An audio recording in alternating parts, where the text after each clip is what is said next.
1 से 28 तारीख के बीच में जितना तुम गुल खिलाए हो, जितना बगियन में पानी पटा पटा के जितना फूल खिला है, तो उसका तुमको हिसाब देना होगा।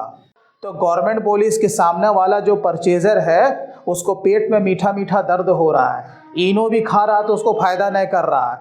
सर यहाँ से भी तो आ सकता था, यहाँ से क्यों आ रहा? अभी भी हमको थोड़ा सा दिक्कत हो रहा है, मेरे समझ में नहीं आ रहा। अभी तुमको हम इनो दे रहे हैं, अभी पेट का दर्द खत्म हो जाएगा। तो हम बोला कि देखो बबुआ, ऐसा है कि वो पैसा रिफंड नहीं होगा। तो सर हम ज़िंदगी भर कुंवारे मर जाएंगे क्या? हम तो सोचा था कि वो पैसा मिल जाता तो ब्याह हुआ कर लेते। आज का जो हम लोग का टॉपिक है वो क्या है?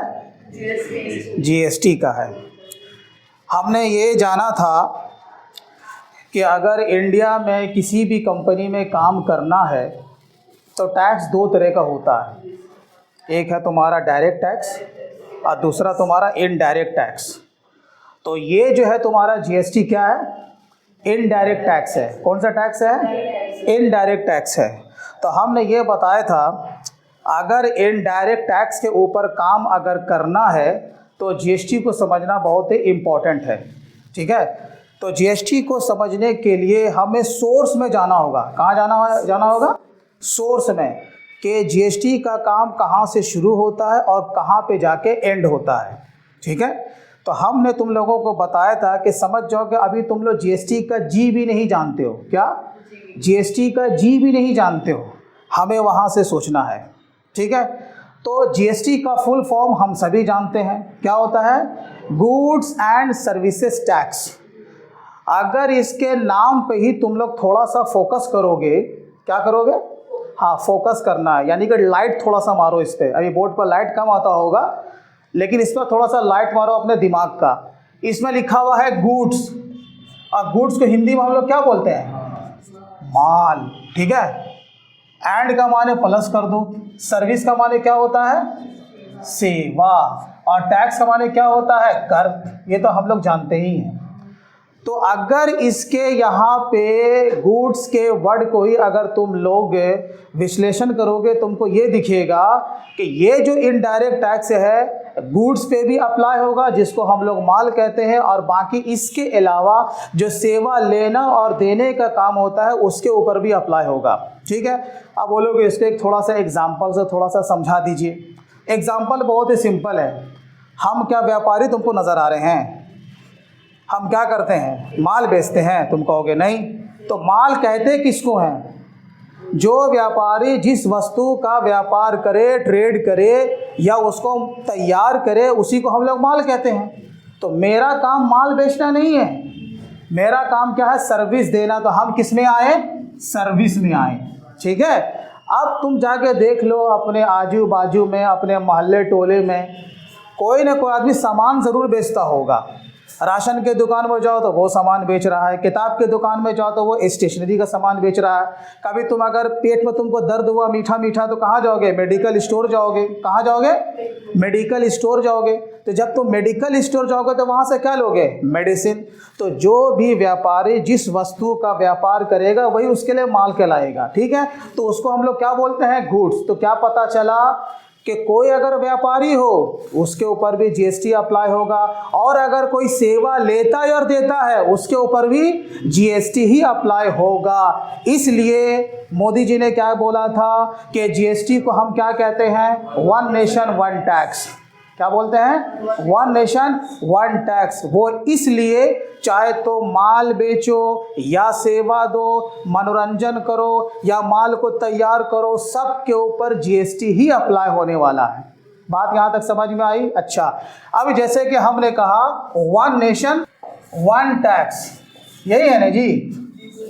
अब वन नेशन वन टैक्स को समझने के लिए थोड़ा सा और हमको पीछे जाना होगा। हम सभी जानते हैं कि हमारा जो जीएसटी जो इंडिया में इम्प्लीमेंट हुआ था, लागू हुआ था, क्या डेट था उसका? 2017। तो 1 जुलाई 2017 को ये हमारा जीएसटी पूरे इंडिया में पूरी तरीके से लागू हो गया था। ठीक है, वन नेशन वन टैक्स हम इसको क्यों बोलते हैं? अगर कोई हमसे पूछेगा तो हम रिप्लाई बहुत इजी वे में कर सकते हैं।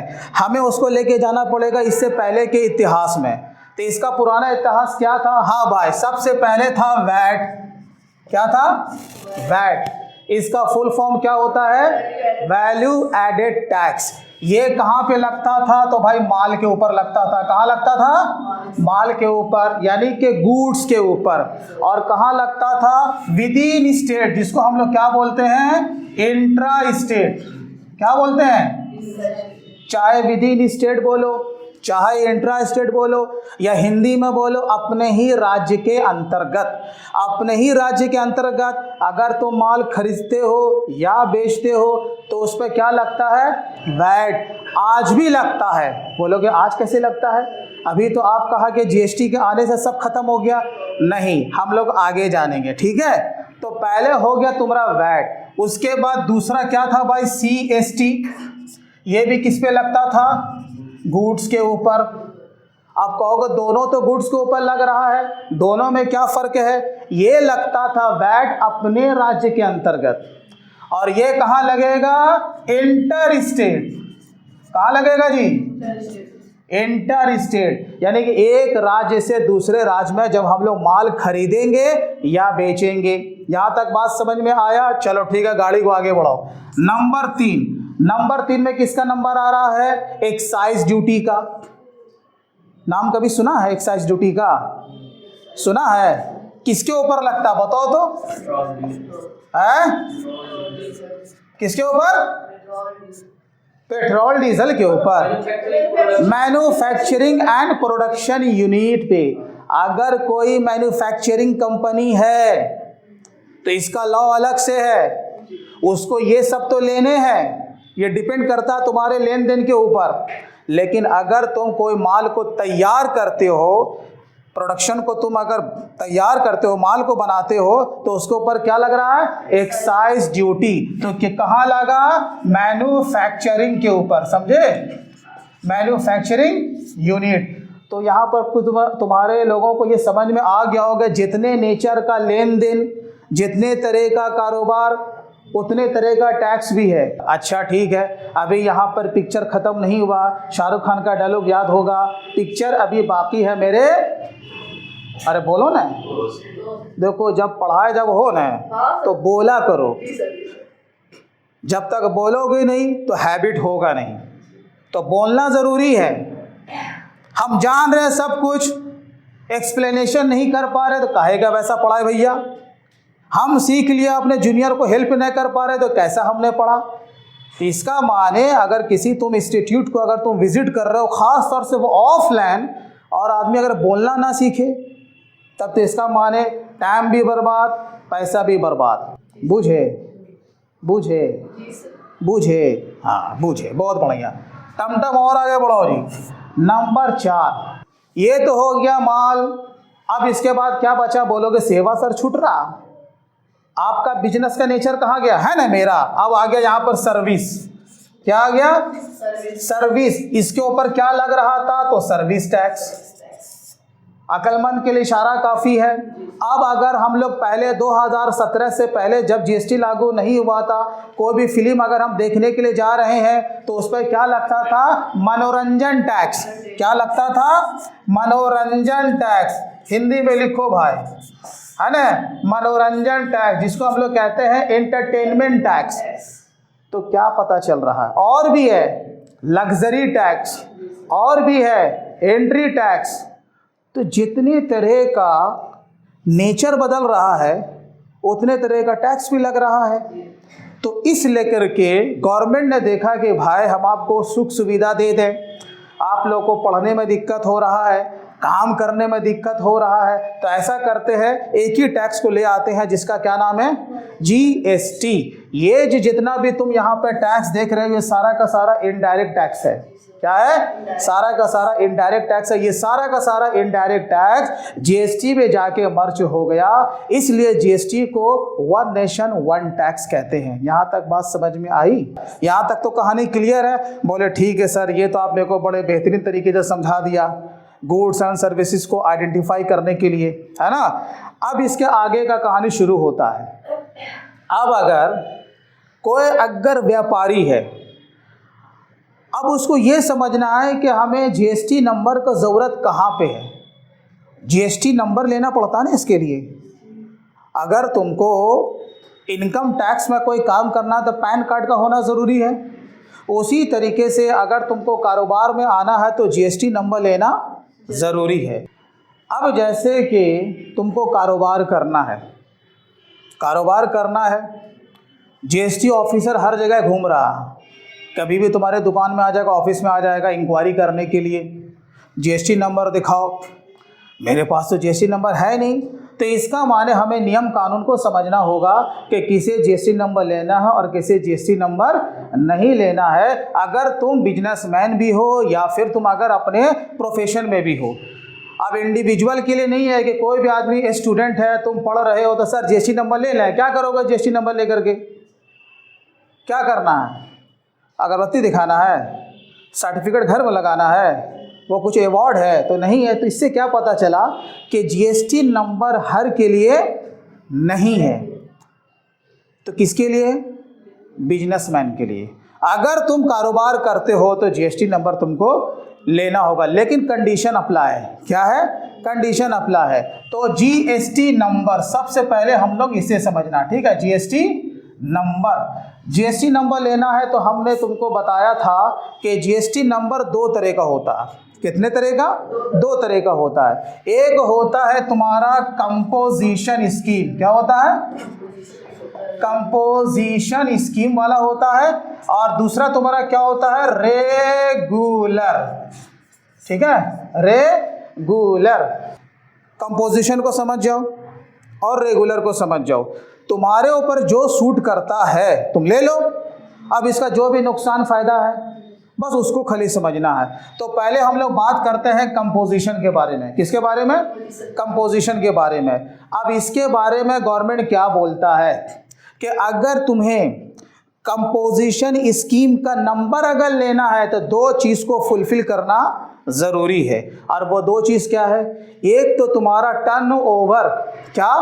एक तो तुम्हारा टर्नओवर 1.5 करोड़ से ज़्यादा नहीं होना चाहिए, ठीक। और दूसरा क्या है कि तुम इंटर स्टेट आउटवर्ड सप्लाई नहीं कर सकते। इंटर स्टेट आउटवर्ड सप्लाई का माने क्या होता है? अपने राज्य से दूसरे राज्य में तुम माल को बेच नहीं सकते, ना ही सेवा दे सकते हो। तो यहाँ पे तुम्हें यह समझना इंपॉर्टेंट है कि अगर तुम ट्रेडर हो, क्या हो? अगर तुम ट्रेडर हो यानी माल का व्यापार करते हो तो इसके लिए तुम्हारा कितना है turnover? Up to 1.5 crore, up to 1.5 crore. और अगर तुम सर्विस प्रोवाइडर हो, क्या हो? सर्विस प्रोवाइडर हो तो इसके लिए कितना है? Up to 50 lakh. अगर इससे ज़्यादा होगा तो फिर तुम कंपोजिशन स्कीम को ऑप्ट नहीं कर सकते। और इस दोनों के लिए यही कंडीशन है कि एक राज्य से दूसरे राज्य में आप माल या सेवा नहीं दे सकते। अगर ये दो चीज़ें अगर आप फुलफिल करते हो तो फिर आप ये कंपोजिशन स्कीम को ले सकते हो।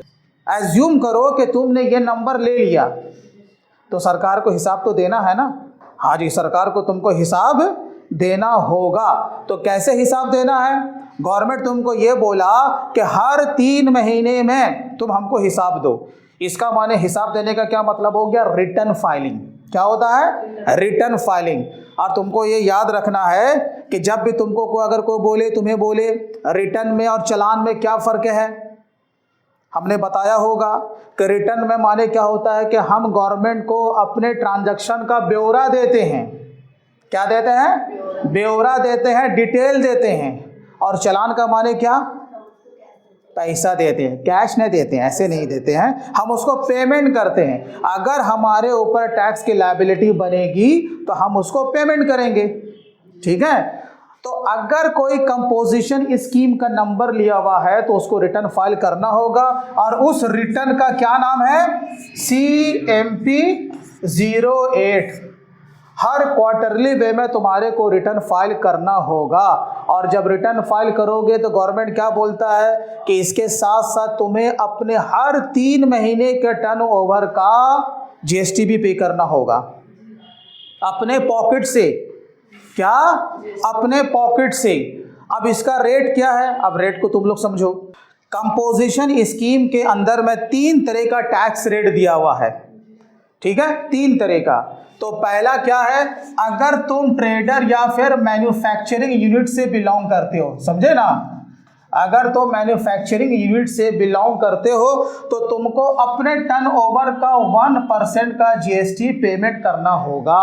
1% का माने एस जीएसटी में आधा बढ़ जाएगा और सी जीएसटी में आधा बढ़ जाएगा, ये तुमको देना पड़ेगा। उसके बाद जो दूसरा नंबर आता है रेस्टोरेंट वाले का, ठीक है, अगर तुम रेस्टोरेंट चलाते हो तो तुमको अपने टर्नओवर का हर 3 महीने का जोड़ो और उसका 5% निकाल दो, तो आधा आधा इसमें भी बढ़ जाएगा, 2.5% चला जाएगा एस जीएसटी में और 2.5% चला जाएगा सी जीएसटी में। और अगर सर्विस प्रोवाइडर अगर कोई है तो नंबर 3 सर्विस प्रोवाइडर के लिए कितना है 6%, तो इसका माने 3% एस जीएसटी में और 3% सी जीएसटी में बढ़ जाएगा।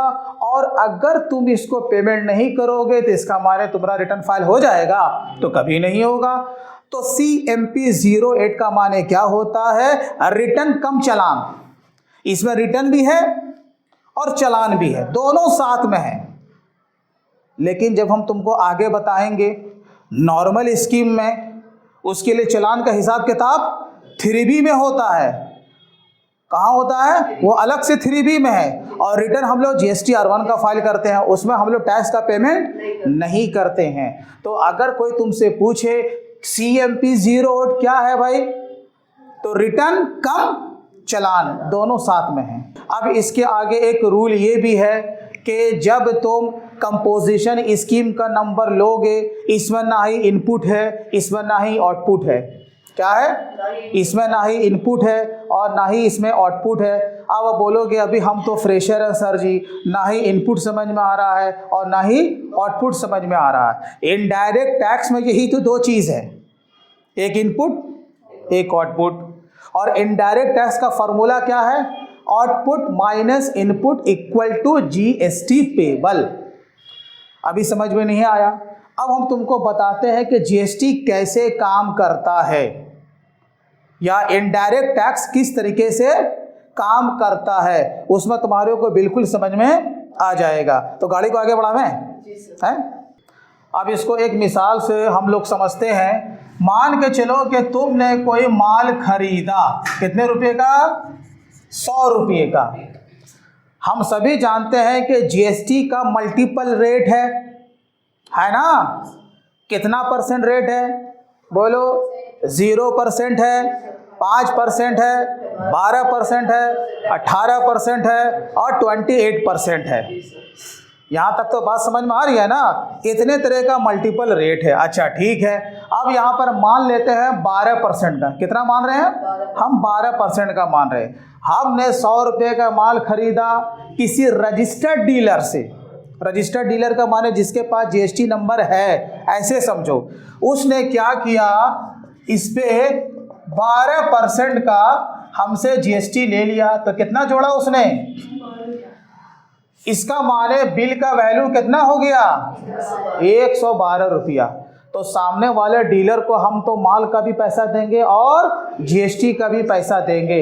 हमने यहाँ पे GST का पेमेंट किया, अरे किया कि नहीं, अरे सर अभी तो नहीं किया, उधार में खरीदा है। तो क्या करोगे, लेके सूद जाओगे, लेके भाग जाएंगे विजय माल्या के तरह। अरे आज न कल तो पैसा देना है ना जी, हाँ जी देना है।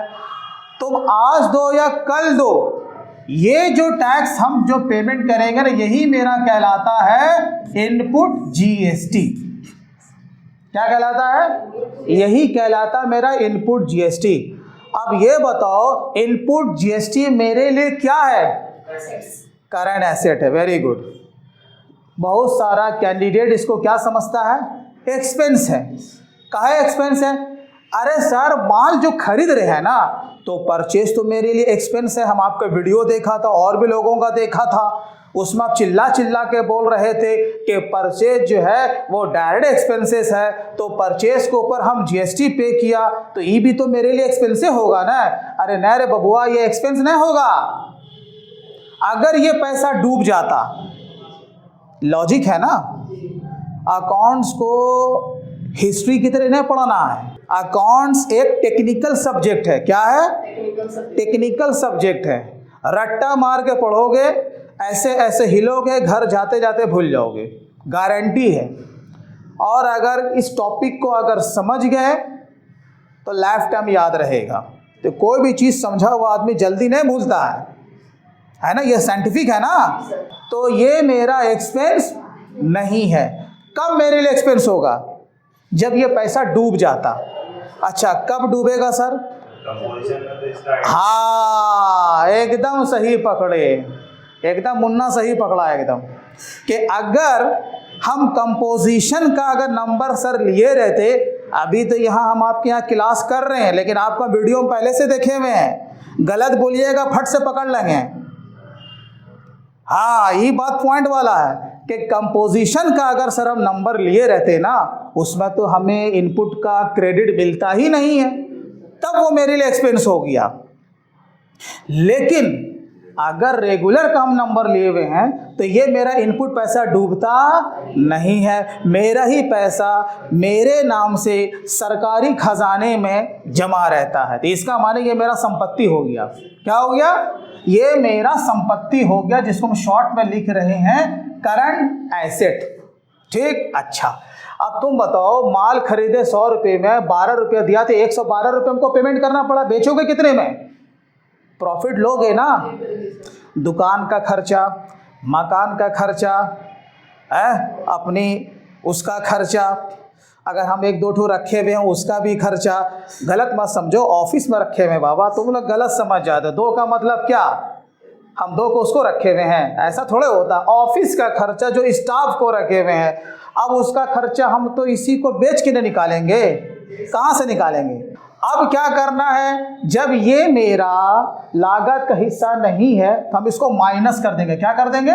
माइनस 12 रुपया। तो माल का दाम 100 रुपया। अब तुम बोले कि सर मेरा जो एडिशनल खर्चा है 20 रुपया है। कितना है? 20 रुपया है। तुमने और ऐड कर दिया यहाँ पे 20 रुपया, तो अब माल का दाम कितना हो गया? 120 रुपया। अब कहोगे हमको अपना प्रॉफिट भी तो चाहिए, ये तो दुकान मकान ऑफिस का खर्चा हम जोड़ा, मेरा प्रॉफिट कहाँ है?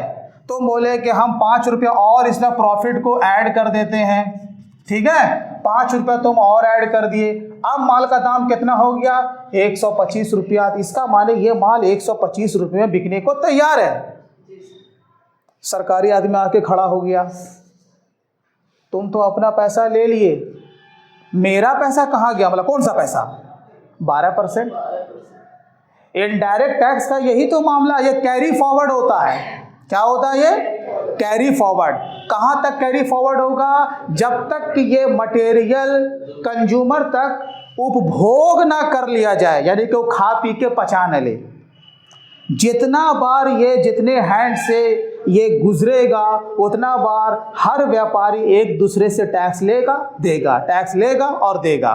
तो बात यहाँ तक समझ में आई। तो गवर्नमेंट बोलेगा कि अरे बाबा 12% मेरा दो। हम बोले अरे यार यही तो मिस कर गए, तो 12% लो। तो क्या कोई व्यापारी अपने घर से पैसा देता है? व्यापारी जो गाना गाता है, हे बाबा हम कहाँ से टैक्स दें, तो टैक्स का तो अपने घर से दे रहे हो। व्यापारी टैक्स किससे लेता है? कस्टमर से, जो उपभोगी है वो देता है। ठीक है, तो 125 का 12% निकालो, कितना निकलेगा? इसका माने 125 का जब आप निकालते हैं 12% तो 15 रुपया निकलता है। अब जब इसको हम जोड़ा तो 140 रुपया टोटल निकला। इसका माने जब हमने बिलिंग किया ना, तो सामने वाले कस्टमर से हम 140 रुपया पैसा लेंगे। ठीक। अच्छा, अब ये बताओ, ये 15 रुपया किसका है? ये तो गवर्नमेंट का पैसा है ना भाई, ये हमारा पैसा नहीं है। यही मेरे लिए कहलाएगा आउटपुट जीएसटी। समझ गए ना? और आउटपुट जीएसटी कंपनी के ऊपर क्या होता है? लायबिलिटी होता है। ये आज न कल हमें पैसा देना होगा गवर्नमेंट को, और इसका फॉर्मूला तो हमें याद ही है। इनडायरेक्ट टैक्स का क्या फॉर्मूला है? Output minus input. इसका माने 15 रुपया हमें गवर्नमेंट को तो देना ही है, हम पहले से भी तो 12 रुपया दिए हुए हैं। ठीक, तो क्या होगा 15 माइनस 12, तो कितना हो गया 15 माइनस 12। इसका माने रिमेनिंग हमें सिर्फ 3% हमें गवर्नमेंट को देना है। कान ऐसे पकड़ो या फिर ऐसे पकड़ो, गवर्नमेंट को 15 ही रुपया देना था। तो यहाँ पर 12 प्लस 3 कितना हो गया 15 रुपया। इसी कॉन्सेप्ट को हम लोग क्या बोलते हैं, वैल्यू एडेड टैक्स। क्या बोलते हैं, वैल्यू एडेड टैक्स। यानी कि वैल्यू का माने होता प्रॉफिट, प्रॉफिट ऐड करते जाओ, उसके ऊपर टैक्स को निकालते जाओ, ऐड करते जाओ, टैक्स को निकालते जाओ, वैल्यू एडेड टैक्स। तुमने यहाँ पर देखा इनपुट भी है आउटपुट भी है, लेकिन कंपोजिशन में ना ही इनपुट है ना ही आउटपुट है। तो ये समझाने के लिए हमें ये एग्जाम्पल देना पड़ा। अगर तुम कंपोजिशन का नंबर लेते हो तो तुम जो यहाँ पे जीएसटी पे करोगे वो तुम्हारा पैसा आईटीसी के तौर पे नहीं मिलेगा, वो तुम्हारा संपत्ति नहीं होगा, तो एक्सपेंस हो गया। और कंपोजिशन का नंबर लेते हो तो गवर्नमेंट कहती है तुमको छूट है, तुम कस्टमर से टैक्स की वसूली नहीं कर सकते, बस अपना प्रॉफिट जितना लेना लो। तो इसका माने ना ही इनपुट ना ही आउटपुट। तो बात समझ में आई। ठीक, अब हम लोग आते हैं कहाँ, रेगुलर वाले में, जिसको हम लोग कहते हैं नॉर्मल स्कीम। रेगुलर स्कीम का अगर नंबर लेते हो तो इसमें इनपुट भी है, इसमें आउटपुट भी है। रेगुलर स्कीम का या नॉर्मल स्कीम का नंबर लेना है तो इसके लिए भी क्या है, एक थ्रेशोल्ड है, एक लिमिट है। और वो लिमिट क्या है, स्टेट के ऊपर ये डिपेंड करता है। इंडिया में जितना भी स्टेट है, रेगुलर स्कीम में अगर तुम्हें नंबर चाहिए तो 2 हिस्से में बांटा गया है स्टेट को। कितने से बांटा गया है, 2 स्टेट में। एक तुम्हारा स्टेट होता है नॉर्मल कैटेगरी, क्या होता है नॉर्मल, और एक होता है स्पेशल, समझे ना। तो 2 तरह का यहाँ पर स्टेट तुमको मिलेगा। तो मैक्सिमम जितना भी स्टेट है वो किसमें है, नॉर्मल कैटेगरी में है। किसमें है, नॉर्मल कैटेगरी में है। उसका पूरा लिस्ट है, जैसे कि तुम्हारा यूपी है, बिहार है, दिल्ली है, बंगाल है, कर्नाटका है, झारखंड है, हिमाचल प्रदेश है। यानी इस तरीके से मैक्सिमम अगर स्टेट को देखोगे तो किसमें है, नॉर्मल में। और बाकी जो स्पेशल कैटेगरी है उसमें और भी कुछ कम स्टेट आता है, लेकिन इसका नियम कानून अलग है, इसका नियम कानून अलग है। अगर तुम ट्रेडर हो, क्या है, अगर तुम ट्रेडर हो तो तुम्हारे लिए कितना है, अप टू 40 लाख। कितना है, यानी कि 40 लाख तक एग्जैम्प्टेड है। तुमको जीएसटी का रजिस्ट्रेशन कराना जरूरी नहीं है। लेकिन अगर तुम्हारा टर्नओवर 40 लाख से ऊपर कर गया तो हर हाल में तुमको जीएसटी का रजिस्ट्रेशन कराना पड़ेगा।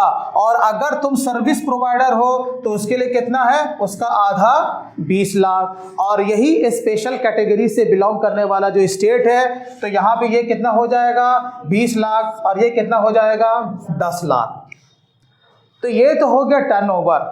अब सवाल यहाँ पे ये उठता है कि सर जी टर्नओवर कब का, पिछले साल का या अभी का? अगर पिछले साल में तुम्हारी कंपनी थी तो क्या तुमने इस लिमिट को टच कर लिया था? अजी नहीं सर, लेकिन इस बार लग रहा है कि हम टच कर लेंगे। तो कब लेंगे जीएसटी का रजिस्ट्रेशन? अगले साल लेंगे, फाइनेंशियल ईयर बंद होने के बाद, क्लोज होने के बाद तो नहीं। जैसे ही आपने लिमिट को टच किया, उसके एक्सीड कर गए, 1 महीने के अंदर तुमको जीएसटी का रजिस्ट्रेशन ले लेना है। इंतजार नहीं करना है कि नेक्स्ट फाइनेंशियल ईयर आएगा तब जाके जीएसटी का हम लोग नंबर लेंगे, नहीं, विदिन 1 मंथ आपको अप्लाई कर देना है। जब यहाँ तक बात समझ में आ गई, इसका माने सर अप्लाई तो कर दिया, ऑनलाइन इसका अप्लाई होता है, जीएसटी नंबर भी आ गया। अब समझे मैंने आ रहा है कि सर मेरा जीएसटी नंबर कौन सा है?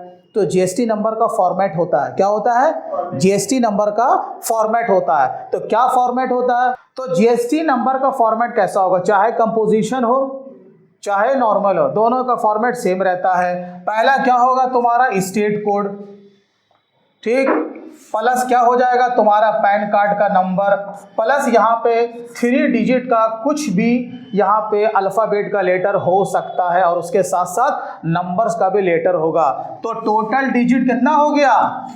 15 डिजिट। तो स्टेट कोड जैसे 10 है तो ये बिहार का हो गया। अगर तुम दिल्ली में रजिस्ट्रेशन कराते हो तो ये कोड चेंज हो करके 07 हो जाएगा। इसी तरीके से जितना भी स्टेट है हमारे इंडिया में सबका यहाँ पे कोड हो जाएगा, आपका पैन कार्ड का नंबर और लास्ट का 3 डिजिट। ये हो गया तुम्हारा जीएसटी का रजिस्ट्रेशन नंबर। अब इसको लिखा कैसे जाता है? बहुत बेसिक सा चीज़ है। कैसे लिखा जाता है?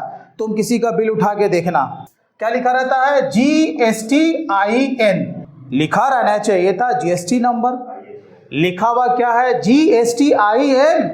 इसका फुल फॉर्म क्या हो गया? GST identification number. क्या हो गया? अच्छा, अब अगर किसी के बिल पर तुम देख लो अगर लिखा हुआ GSTUIN, अब ये क्या होता है रे बाबा? किसी के बिल पे देखे हो? अब अगर कभी माल खरीदना गौर से देखना, मैक्सिमम तुमको यही दिखेगा। क्या दिखेगा? ये वाला तो रेयर केस में दिखेगा, लेकिन है यूनिक आइडेंटिफिकेशन नंबर। ये सबको नहीं मिलता है। ये किसको मिलेगा? जैसे कि एम्बेसी का है, विदेशी नागरिक है, उसको नंबर चाहिए। जैसे कि तुम्हारा क्या है, वर्ल्ड हेल्थ ऑर्गेनाइजेशन, उसको नंबर चाहिए। तो उसको जो नंबर मिलता है ना UIN लिख करके, यानी कि यूनिक आइडेंटिफिकेशन नंबर, ये वो आइडेंटिफाई करना हमारे और उसमें क्या फ़र्क है। जीएसटी नंबर मिल गया, हाँ जी। अब क्या करना है? कारोबार शुरू हो गया, कारोबार शुरू हो गया। अब हम क्या करेंगे? माल खरीदेंगे, माल बेचेंगे। हम जब खरीदेंगे तो सामने वाला जीएसटी लेगा, तो मेरा इनपुट हो गया। अभी मैंने बताया जब उसी माल को हम बेचेंगे प्रॉफिट ऐड करके तो हम आउटपुट लेंगे, तो इसमें आउटपुट भी हो गया। इसका माने ये जो काम जो करता है क्या बेस है? Output minus input. अगर सीधा रहता तब तो कोई मसला ही नहीं होता, लेकिन जीएसटी में क्या है कि 3 तरह का जीएसटी है। ठीक है, 3 तरह का। एक का नाम है SGST, दूसरे का नाम है CGST, तीसरे का नाम है IGST। अब यहाँ पे SGST या CGST, इसको ऐसे समझो कि ये दोनों जुड़वा भाई हैं या बहन है। और जुड़वा ऐसा भी ना, दोनों का बॉडी अलग अलग नहीं है, दोनों का बॉडी एक साथ है। जहाँ भी जाएगा एक साथ जाएगा। तो कहाँ लगेगा ये? कहाँ लगेगा? अपने ही स्टेट के अंतर्गत, जिसको हम लोग कहते हैं intra state purchase and sale. समझे ना? जब हम अपने ही राज्य के अंतर्गत माल खरीदेंगे या बेचेंगे तो हम क्या लगाएंगे? SGST, CGST। सपोज 12% का कोई माल है तो ये आधा आधा बढ़ जाएगा। S में चला जाएगा 6% और C में चला जाएगा 6%। ऐसा नहीं है कि 12 दूना 24, ऐसा नहीं है। और IGST कहाँ लगेगा? एक राज्य से दूसरे राज्य में जब हम माल को बेचेंगे या हम वहाँ से खरीदेंगे तो क्या लगेगा? IGST लगेगा। और रेट जो पहले से है, जैसे 12% है तो इसमें 12% ही इस पर अप्लाई हो जाएगा क्योंकि ये अकेला है। तो 3 तरह का यहाँ पे GST होता है। ठीक है, जब हम लोग खरीदते हैं तो 3 तरह का इनपुट हो गया, जब बेचेंगे तो 3 तरह का आउटपुट हो गया। लेकिन ऐसा सिंपल नहीं है कि ऑफसेट आउटपुट माइनस इनपुट होता है, क्योंकि 3 तरह का इनपुट है, 3 तरह का आउटपुट है, तो उसका ऑफसेट भी उसी तरीके से होता है। अब मान लो कि हमने काम की शुरुआत कर दी, माल खरीद रहे हैं, माल बेच रहे हैं, उसका अकाउंटिंग भी कर रहे हैं, कोई दिक्कत नहीं। अब ये बताओ, सरकार को हिसाब देना कि नहीं देना? सरकार को हिसाब देना है ना जी, हिसाब तो देना है। अब गवर्नमेंट बोली जैसे कि कंपोजिशन वाला हमको हिसाब दे रहा है, CMP 08 में हर 3 महीने में तुमको भी हिसाब देना होगा। अब अगर हमने नॉर्मली स्कीम का नंबर लिया यानी कि रेगुलर, तो गवर्नमेंट को हमको ब्यौरा देना होगा। ठीक है, जो भी तुमने उथल पुथल महीने में या क्वार्टर में किया है। अब वो कहिस कि तुमको सबसे पहले GSTR1 का रिटर्न फाइल करना होगा। तो इसमें कौन कौन सा फॉर्म है? तो इसमें सबसे पहला फॉर्म आता है GSTR1। दूसरा आता है GSTR-3B, इसमें नाम आएगा GSTR-2A, नाम आएगा GSTR-2B। अब इसमें इनवॉइस मैनेजमेंट सिस्टम भी आ गया है। क्या आ गया है? इनवॉइस मैनेजमेंट सिस्टम भी आ गया है। और इसके साथ साथ यहाँ पे और क्या चीज जोड़ा गया है? GSTR-1A। तो इतने तरह का फॉर्म है यहाँ पे। अब कौन सा फॉर्म कहाँ पे यूज करना है, इसका क्या ड्यू डेट है, हमें कैसे इसको बनाना है, ये हमें जानना इम्पोर्टेंट है। तो सबसे पहले हम लोग बात करेंगे GSTR-1 के बारे में। अगर एक सेंटेंस में पूछे कि GSTR-1 का क्या माने हैं, किसे कहते हैं? Only for sale. क्या?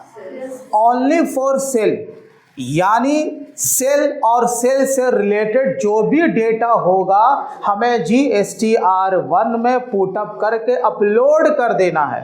अब सवाल यहाँ पे ये उठता है कि जब तुम इसमें सेल का फिगर दिखाओगे तो क्या हमें गवर्नमेंट को इसमें पैसा भी देना है? तो नहीं, इसमें पैसा नहीं देना है।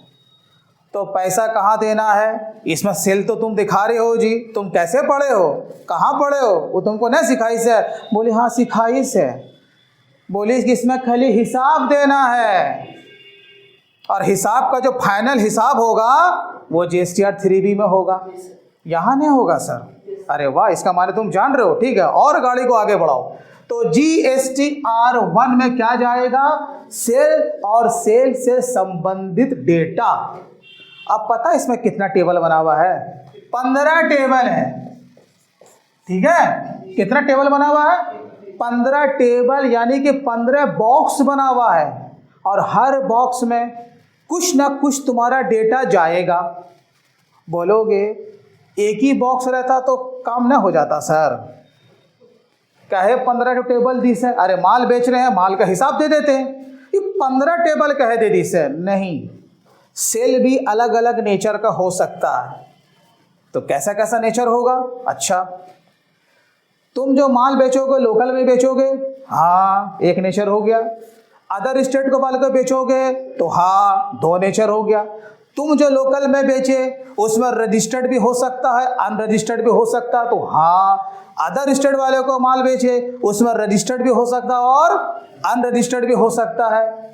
4 नेचर का सेल हो गया। बोले हाँ। तो सरकार बोली कि देखो हमको खिचड़ी की तरह हिसाब मत दो, सबका अलग अलग हिसाब दो। क्या दो?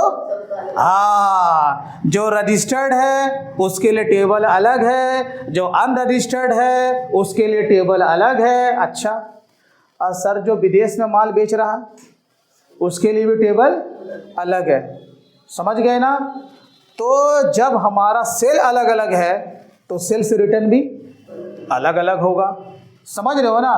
तो मैंने ये बात बताया कि GSTR-1 में 15 टेबल है, और 15 टेबल में किसी न किसी का डेटा जाएगा। तुम्हारा नहीं जा रहा था, इसका क्या माने? किसी और का नहीं जाएगा। यानी सेल से संबंधित जो होगा, परचेज का कोई गपशप नहीं होगा। तो इसका माने होगा GSTR-1। अच्छा, कब फाइल करना सर? कब फाइल करना है? क्वार्टरली भी है और मंथली भी है। मंथली किसे फाइल करना है? अगर तुम्हारा टर्नओवर 5 करोड़ से ज्यादा है, एबव 5 करोड़, याद रखोगे एबव 5 करोड़, तब गवर्नमेंट कहती है कि अरे मुन्ना तुमको जो है ना हर महीने रिटर्न फाइल करना होगा। हम बोला ठीक है, कुछ ड्यू डेट तो बताओ। तो 11 तारीख, कितना? 11th of month. यानी कि अगर ये फरवरी का महीना चल रहा है, 1 से 28 तारीख के बीच में जितना तुम गुल खिलाए हो, जितना बगियन में पानी पटा पटा के जितना फूल खिला है, तो उसका तुमको हिसाब देना होगा 1 से 28 तारीख के बीच का। तो कब तक हिसाब देना है? 1 से लेकर के 11 तारीख तक हिसाब दे दो। बाद में दोगे तो आगे जाके तुमको दिक्कत होगा। हर चीज़ का एक डेडलाइन होता है। अच्छा ठीक, ये तारीख समझ में आ गया। हम ये तारीख तुमको क्यों बता रहे हैं? इसका वजह है ना, लेट करोगे तकलीफ में आ जाओगे, और ये मत सोचो कि नौकरी ऐसे मिल जाएगा, हर चीज़ तुमसे पूछा जाएगा। एक एक चीज़ जो छूट गया, जो नहीं पढ़ाया, जो तुम नहीं पढ़े, वो भी पूछा जाएगा। बोले ये क्या बात बोल रहे हैं, इसका माने तुम नहीं जान रहे हो ना। वो नहीं जान रहा, पूछने वाला वो तो सब कुछ जान रहा। तो सब कुछ पूछा जाएगा। क्वार्टरली में क्या है, अप टू 5 करोड़। कितना? Up to 5 crore. और वो QRMP का स्कीम लिए हुआ है। कौन सा स्कीम लिए हुआ है? QRMP। इसका फुल फॉर्म होता है quarterly return monthly payment. Quarterly return monthly payment 5 crore से ज़्यादा नहीं है, लेकिन वो स्कीम क्या लिया हुआ साथ साथ में? QRMP। अब इसका जो डेडलाइन क्या है? 13 ऑफ मंथ, यानी कि पहला क्वार्टर अप्रैल टू जून, जुलाई के 13 तारीख तक GSTR 1 का रिटर्न अपलोड हो जाना चाहिए रात के 12 बजे तक। 14 तारीख नहीं होना चाहिए। अच्छा सर, अगर हो गया तो क्या हो जाएगा? बोले कुछ नहीं होगा, सामने वाले का फोन आएगा जो तुमसे माल खरीदे हुआ है, देगा गाली गलौज। काहे देगा? अभी आगे समझ में आएगा। ड्यू डेट के बाद अगर तुम रिटर्न फाइल करते हो तो सामने वाला वो तुमको ज़रूर कुछ ना कुछ सुनाएगा। तो सामने वाला कौन? पड़ोसी जिसको हम रात भर झांकते रहते हैं। अरे वो नहीं, जिसने तुमसे माल खरीदा है। अब इसके जगह पर लिखो GSTR 1A। क्या? GSTR 1A। एक 1 है और एक 1A है। ये किस लिए है? तुमसे सवाल पूछा जाएगा, GSTR 1 का रिटर्न अपलोड हो चुका है, तो क्या उस रिटर्न को रिवाइज किया जा सकता है? इसका आंसर है नहीं। GSTR 1 का रिटर्न रिवाइज नहीं किया जा सकता। ठीक है सर, लेकिन गलत चला गया तो कैसे सही होगा? रिटर्न अगर गलत चला गया है, कोई डेटा गलत चला गया है, चाहे वो रजिस्टर्ड वाला हो चाहे वो अनरजिस्टर्ड वाला हो, अगर गलत चला गया तो हम उस रिटर्न में जा करके उस त्रुटि को सही कर सकते, लेकिन पूरा रिटर्न हम रिवाइज नहीं कर सकते। ठीक, जब ये नहीं आया था तो पहले क्या हुआ करता था? तुमने इस महीने का रिटर्न अपलोड कर दिया या इस क्वार्टर का रिटर्न अपलोड कर दिया तो तुम उसमें रेक्टिफाई कब कर सकते थे? अगले रिटर्न में। तो गैप हो गया ना, या तो 3 महीने के बाद तुम उसको करेक्शन करोगे, या मंथली हो तो 1 महीने के बाद। तो गवर्नमेंट पुलिस के सामने वाला जो परचेजर है उसको पेट में मीठा मीठा दर्द हो रहा है, इनो भी खा रहा है तो उसको फायदा नहीं कर रहा है, क्योंकि तुम जो सेल में छेड़छाड़ करते हो ना, सामने वाले के इनपुट टैक्स पे उसका इम्पैक्ट पड़ता है। तो गवर्नमेंट का पुलिस, ए भैया जो कल करे सो आज, जो आज करे सो अभी। अगर तुम्हारा रिटर्न इस मंथ का गलत चला गया तो अब तुमको इंतजार करने का काम नहीं है। इस महीने का रिटर्न, इस क्वार्टर का रिटर्न का करेक्शन इसी महीने इसी क्वार्टर में कर सकते हो। इसके लिए तुमको GSTR 1A को यूज करना होगा। तो आंसर मिल गया कि GSTR 1 को हम करंट पीरियड में ही अपने गलत रिटर्न को हम सही कर सकते हैं। तो क्या क्या सही कर सकते हैं? सब कुछ, जो भी तुम्हारा गलती हुआ है, एक तो हम करेक्शन भी कर सकते हैं, और साथ ही साथ अगर कोई हमारा बिल छूट गया हम उसको भी ऐड कर सकते हैं। जैसे GSTR 1 का रिटर्न फाइल हुआ, B2B वाला तुम्हारा कोई ट्रांजैक्शन था, यानी कि तुम भी रजिस्टर्ड हम भी रजिस्टर्ड, उसको कहते हैं B2B। कोई सर बिल छूट गया, रिटर्न तो चला गया, ऐड कैसे होगा? GSTR 1A है ना, आके ऐड कर लो। सर B2B वाला था, टैक्सेबल अमाउंट गलत लिख दिया, कहाँ करेक्शन होगा? GSTR 1A है ना, इसका माने दोनों काम होगा इसमें। तो करेक्शन हो गया? हाँ जी हो गया। तो कौन सा फॉर्म का यूज करोगे? GSTR 1A को। तो ये भी किससे रिलेटेड हो गया? सेल से रिलेटेड। ठीक, तो काहे के लिए हुआ? Only for correction. GSTR 1A भी क्लियर हो गया। अब आगे चलो, अब हम लोग आते हैं GSTR 3B में। किस में आते हैं? GSTR 3B में। रेगुलर स्कीम के लिए 2 ही रिटर्न बहुत मोस्ट इंपॉर्टेंट है, एक GSTR 1 और GSTR 3B। तुम जो GSTR 1 का जो रिटर्न फाइल करते हो ना, वो सब उसमें सेल और सेल से रिटर्न रहता है। उसमें क्या रहता है? हर एक बिल का डिटेल्स, क्या रहता है? हर एक बिल का डिटेल्स। अगर 100 बिल तुमने इशू किया है और वो सारा का सारा अगर B2B वाला था, रजिस्टर्ड, तो 100 बिल तुमको चढ़ाना होगा। तो हर बिल का डिटेल्स गया, अच्छा गया। वही GSTR1 का डेटा समरी के तौर पे कहाँ आता है? GSTR3B में। सारा सेल का डेटा एक जगह वो उसे क्लब करेगा, ऐड करेगा, लेस करेगा और नेट तुम्हारा सेल कहाँ पे आ जाएगा? GSTR3B में, जिसको हम लोग कहते हैं समरी आना। हाँ, सही पकड़े। GSTR3B में अब फाइनली आउटपुट माइनस इनपुट होगा, जो कि हमने शुरू में कहा था कि GSTR1 में हम रिटर्न तो फाइल करते हैं, लेकिन सरकार को उस रिटर्न में हम चालान नहीं बनाते, पेमेंट नहीं करते हैं। पेमेंट कहाँ बनेगा? अगर लायबिलिटी ज़्यादा होगा तो 3B में बनेगा, यानी चालान का काम, पैसा देने का काम कहाँ होगा?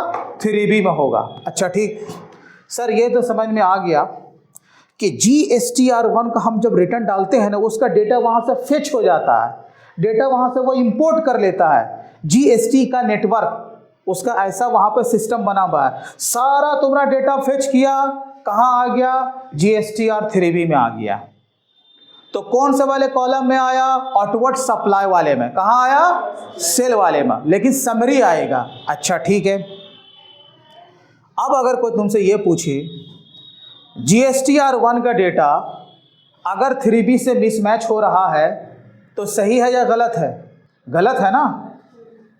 कभी भी GSTR1 का डेटा 3B से मिसमैच नहीं होना चाहिए। अगर मिसमैच हुआ तो आज न कल तुमको GST के डिपार्टमेंट से शो कॉज का नोटिस आएगा। ऐसा कैसे हो सकता है रे बाबा? जब GSTR1 का डेटा ऑटोमेटिक आ रहा है तो मिसमैच कैसे हो गया? ज़रूर तुमने उसमें कुछ छेड़छाड़ किया है, तो मिसमैच कैसे हो गया? तो तुमको ये जानकारी होना चाहिए कि 3B में कुछ भी मैनुअल करने की ज़रूरत आज की तारीख में नहीं है। सारा डेटा ऑटोमेटिक आता है, सारा डेटा ऑटोमेटिक आता है। अच्छा, एक बात तो इस समझ में आया कि सर GSTR1 से डेटा इसमें तो आ गया ना। अच्छा ठीक, इसमें मेरा सेल आ गया। सेल का माने क्या होता है? आउटपुट आ गया ना। अच्छा, अब GSTR3B में परचेज का भी डेटा आ जाता है ऑटोमेटिक, लेकिन उसमें परचेज का वैल्यू ना आकर के इनपुट टैक्स का वैल्यू आता है। उसमें SGST, CGST और IGST। तो इन शॉर्ट अगर इसको इस तरीके से समझा जाए कि 3B में कौन कौन सा डेटा पहुंचता है सर? एक तो तुम्हारा सेल का समरी और दूसरा परचेज के GST का समरी, यानी कि इनपुट टैक्स का समरी आ जाता है। तीनों आ जाएगा। अगर तुमने माल खरीदा होगा तो ये बिल्कुल ऑटोमेटिक तरीके से जनरेट होता है, इसमें हमें कुछ भी मैनुअल करने की ज़रूरत नहीं होती है। ठीक, तो 3B में सारा मेरा इनपुट भी आ गया। अच्छा, लेकिन 3B को फाइल करने से पहले तुमको 2A और 2B को समझना बहुत इंपॉर्टेंट है। क्या? 2A और 2B, क्योंकि 3B में जब जाना है तो 2A 2B को समझना इंपॉर्टेंट है। अगर 2A 2B को अगर तुम नहीं समझे तो इसका माने 3B तुमने फाइल तो कर लिया लेकिन तुमको ज्ञान कोई चीज़ का नहीं है। ठीक, 3B में इनपुट टैक्स डेटा कहाँ से आता है? अगर कोई तुमसे पूछे, सेल से आता है, परचेज से तो आता है, लेकिन आता कहाँ से है? 2B से आता है। GSTR3B में इनपुट टैक्स जो आएगा वो कहाँ से आएगा? 2B से आएगा अकॉर्डिंग टू GST लॉ। अच्छा, आज के तारीख में 2B कहाँ से जनरेट होता है? IMS से, इनवॉइस मैनेजमेंट सिस्टम से। बात समझ में आया? तो अब हमें क्या करना है कि 3B में जाने से पहले 2A 2B और इनवॉइस मैनेजमेंट को समझना इम्पॉर्टेंट है। सिर्फ 3B में जाने से काम नहीं चलेगा, उससे पहले तुमको 2A 2B IMS को समझना पड़ेगा। GSTR2A versus GSTR2B। दोनों का ताल्लुक परचेज से है। GSTR1 किस लिए था? सेल के लिए। हमने जो सेल किया वो डेटा कहाँ डाला? GSTR1 में। अरे भैया हम परचेज भी तो किया है। अब अगर हमने जिस रजिस्टर्ड डीलर से माल परचेज किया है, हम उसको कहाँ वेरीफाई करेंगे कि उसने मेरा पैसा सरकारी खजाने में जमा कर दिया है? हम उसको वेरीफाई करेंगे GSTR2A से। कहाँ से करेंगे? GSTR2A से। अब अगर कोई तुमसे पूछे बाबू बताओ तो GSTR2A का माने मतलब क्या है? सर ये परचेज के लिए, परचेजर के लिए है, रिसिपेंट के लिए है।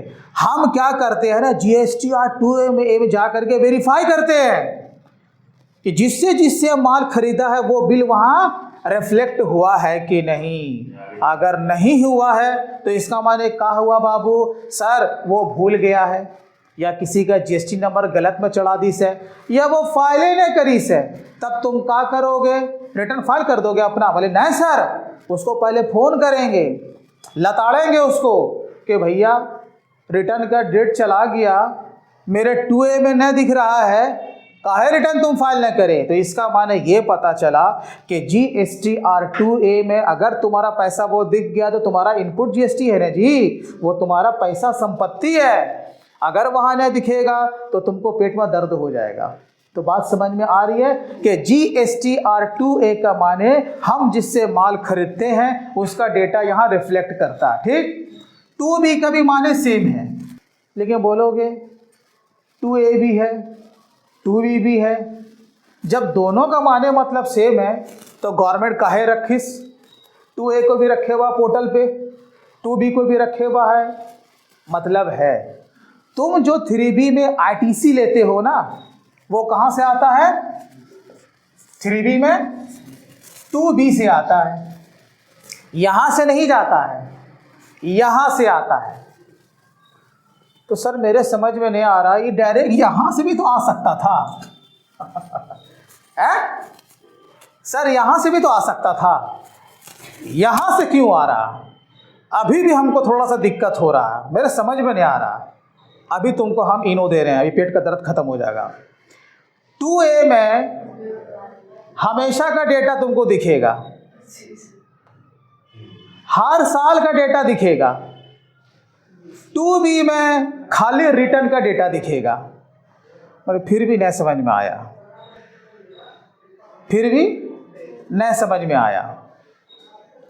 GSTR2A में जब जब तुम जाओगे, तुम जिस पीरियड का देखना चाहो हमेशा वो वहाँ पे दिखेगा।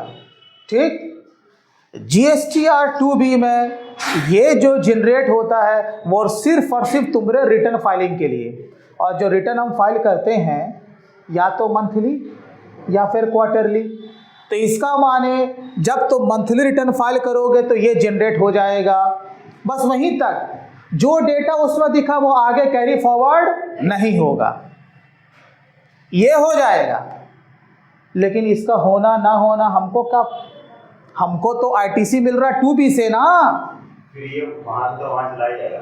ये तो यहाँ रहेगा ही, यहाँ भी रहेगा, यहाँ भी रहेगा, लेकिन कभी कभी यहाँ रहेगा, यहाँ नहीं रहेगा। मसला तो यहाँ पे है, इसीलिए मैंने लिखा लड़ाई करा रहे हैं 2A वर्सेस 2B। 2B में सिर्फ रिटर्न के लिए डेटा आता है। कहाँ से आता है भाई? जो माल परचेस किया। 2A में भी जो माल परचेस किया वही डेटा आता है, लेकिन अकॉर्डिंग टू GST लॉ हम जो इनपुट टैक्स का क्रेडिट जो लेते हैं, मेरा पैसा हम जो क्लेम करते हैं, कहाँ करते हैं? 3B में। तो कहाँ से आता है? 2B से। अच्छा सर, अब तो समझ में आ गया थोड़ा थोड़ा। इसको बनाई सर रिटर्न फाइलिंग के लिए। हाँ, अब सही समझा तुम। इसको जो बनाई सर सिर्फ रिटर्न फाइलिंग के लिए। अच्छा सर, अगर मेरा कुछ बिल यहाँ नहीं दिख रहा है तब क्या करेंगे? तो पैसा गया, काहे नहीं दिख रहा है? वो रिटर्न नहीं डालिस तो कोई बात नहीं, अगले बार तो डालेगा। यहाँ अगर नहीं आया बाबू तो फिर तुम्हारा इनपुट का पैसा उस महीने उस क्वार्टर के लिए पेंडिंग हो गया।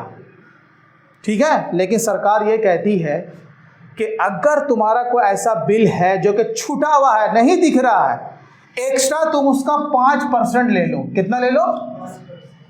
अगर 100 रुपया है तो 100 रुपये का 5% 105 रुपये तुम बढ़ा के कर दो, उससे ज़्यादा नहीं। लेकिन सर मेरा बिल तो 5 लाख रुपए का था, तो छोड़ दो, भूल जाओ उसको। नियम क्या बोलता है? अगले रिटर्न में तुम उसको ले लेना, क्योंकि 2B में दिख जाएगा। ऐसा कैसे हो गया कि 2A में आ रहा है, 2B में नहीं आ रहा है?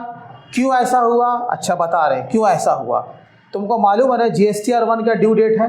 अब जो मंथली रिटर्न फाइलर है उसका 11 तारीख है, जो क्वार्टरली फाइलर है उसका 13 तारीख है।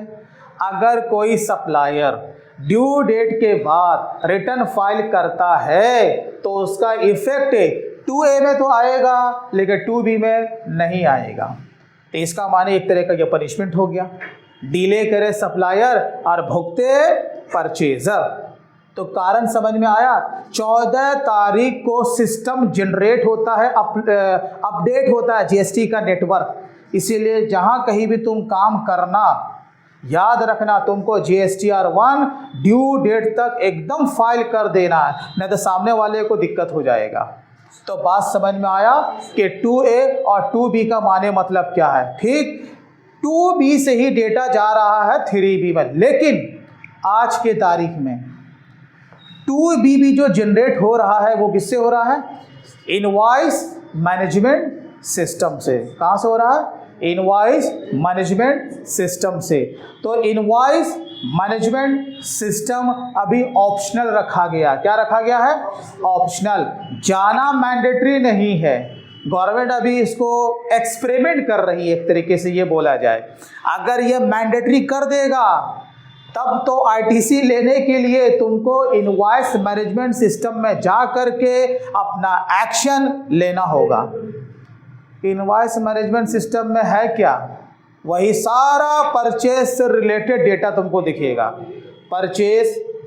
Purchase return, reverse charge mechanism, सब वहीं पर दिखेगा। अब जिसको तुमको अवेल करना है उसको एक्सेप्ट करो, जो तुम्हारा RTC नहीं बन रहा है उसको रिजेक्ट कर दो, और जो नहीं समझ में आ रहा हो उसको पेंडिंग में रखो। यही है इनवॉइस मैनेजमेंट सिस्टम। जिसको तुम एक्सेप्ट करोगे वही आगे जाएगा 2B में। यानी कि अब 2B में जो तुम्हारा ITC आएगा वो फिल्टर हो करके आएगा, और फिल्टर का क्या नाम है? Invoice management system. क्या है? Invoice management system. जब वहाँ हम फिल्टर करेंगे वही एक्सेप्ट, रिजेक्ट या पेंडिंग, फिर उसके बाद हम 2B को जब कंप्यूट करेंगे तब जा कर के वो हमारे 3B में आएगा। अगर तुम एक्शन लेते हो तो वहाँ पर तुमको कंप्यूट करना होगा, कैलकुलेट करना होगा। और अगर कोई एक्शन नहीं लिए हम खाली अंदर गए सीखने के लिए कैसा दिखता है इनवॉइस मैनेजमेंट सिस्टम का डैशबोर्ड, खाली गए देखा वापस हो गए, कोई एक्शन लिया नहीं लिया, तो इसको माना जाता है डीम एक्सेप्टेड। यानी बाय डिफॉल्ट वो सारा का सारा तुम्हारा ITC बन गया। क्यों? ऑप्शनल है ना। अभी क्या बोला? ये मैंडेटरी एक्शन लेना रिक्वायर्ड नहीं है। तो इनवॉइस मैनेजमेंट सिस्टम से तुम्हारा 2B जनरेट होगा और 2B से 3B में आएगा। अब ये बताओ, अब आ जाते पुराना कहानी एंड में 3B में। तो 3B में ITC पहुंच गया। कितना लंबा प्रोसेस है, किसका ITC लेना है किसका नहीं लेना है। हर इनपुट टैक्स का क्रेडिट हम अवेल नहीं कर सकते। बोलोगे ऐसा कैसे? हम लोग ऐसा है तो उस नियम कानून को समझने के लिए सेकंड डे भी क्लास आना होगा ना जी। एक ही क्लास में सब कुछ हो जाएगा?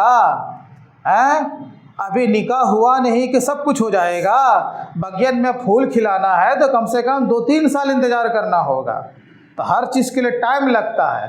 तो इसका ये माने हुआ कि एक ही दिन में कुछ काम नहीं होता है। कल भी आना होगा, डे आफ्टर टुमारो भी आना होगा, उसके बाद भी आना होगा। इसका माने आते रहिए और जाते रहिए और मेरा भाषण सुनते रहिए, ठीक है। तो 3B में इनपुट टैक्स भी आ गया, GSTR 1 से सेल का भी डेटा आ गया, एक तरफ आउटपुट एक तरफ इनपुट। अब अगर तुम्हारा आउटपुट ज़्यादा है इनपुट कम है तो इसका माने तुमको अपने पॉकेट से टैक्स का पेमेंट करना होगा। यही तो काम होता 3B में। चालान को क्रिएट करो, सरकार को पैसा दो, जिस भी हेड में तुम्हारा लायबिलिटी बन रहा है। हेड का माने कौन सा हेड? SGST, CGST, IGST भर दो, 3B का रिटर्न सक्सेसफुली अपलोड हो गया। अच्छा सर, मेरा ही इनपुट अगर ज़्यादा हो रहा है तब क्या होगा? तो तुम्हारा ऑफसेट होने के बाद जो रिमेनिंग बैलेंस बच जाएगा वो कैरी फॉरवर्ड हो जाएगा। आगे हम सर इसको इस्तेमाल कर सकते हैं, बिल्कुल कर सकते हैं, वो मेरा पैसा डूबने वाला नहीं है। जितना भी मेरा इनपुट टैक्स क्रेडिट जमा होगा एडजस्टमेंट करने के बाद बच जाएगा, वो GST के पोर्टल पे carry forward again carry forward होता रहेगा। कब तक होता रहेगा? जब तक हम उसको कंज्यूम ना कर ले। अच्छा सर, जाते जाते एक तो चीज़ और बता दीजिए ना, ट्रक भर भर के मेरा इनपुट टैक्स का पैसा जमा हो गया, एक ट्रक पैसा जमा हो गया, मतलब कौन से हेड में जमा हुआ? सर IGST में भी जमा है, SGST में भी जमा है, CGST में भी जमा है। सर वहाँ पैसा पड़ा हुआ है, कुछ फ़ायदा तो नहीं हो रहा है, तो उसका रिफंड करवा दीजिए ना, शादी ब्याह कर लेंगे। तो हम बोला कि देखो बबुआ, ऐसा है कि वो पैसा रिफंड नहीं होगा। तो सर हम ज़िंदगी भर कुंवारे मर जाएंगे क्या? हम तो सोचा था कि वो पैसा मिल जाता तो ब्याह हुआ कर लेते। असल में क्या है ना बाबू कि इनपुट टैक्स का पैसा रिफंड नहीं होता है। तो सर किसका होता है? बोलिए ना, वही कर लेते, एक्सपोर्टर का होता है, ठीक है। उसके अलावा किसी का पैसा रिफंड नहीं होता है। तो ये तो भूल ही जाओ कि इनपुट टैक्स क्रेडिट का पैसा भी रिफंड होता है।